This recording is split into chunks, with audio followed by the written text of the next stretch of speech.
بسم الله الرحمن الرحيم. مرحبا بك أستاذ جمال صبر، مسؤول الإعلام في النادي الأهلي المصري. مرحبا بك على موقع بطولة كوم. ده شرف للموقع وجميع المتصفحين الموقع الإلكتروني. بالنسبة لك، إدارة نادي الأهلي والإعلامية خصوصا الخاصة بالإعلام، يعني الشغل تاعها فين يتركز، يعني أهميته؟ بداية أنا برحب بيك هنا في النادي الأهلي، وبرحب بكل الأشقاء في المغرب ومشجعي الوداد ومشجعي الرجاء ومشجعي كل المشجعين الكورة والمحبين للكورة في المغرب.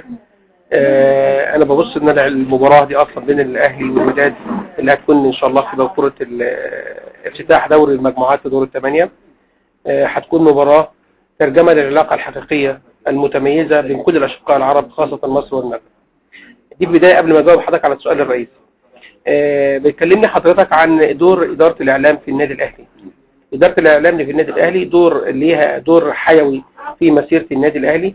هذه الإدارة تشمل المركز الإعلامي وموقع النادي على شبكة الإنترنت، وهذه الإدارة تقوم بالتنسيق مع كل المنابر الإعلامية الخاصة بالنادي الأهلي زي مجلة النادي الأهلي وزي قناة النادي الأهلي.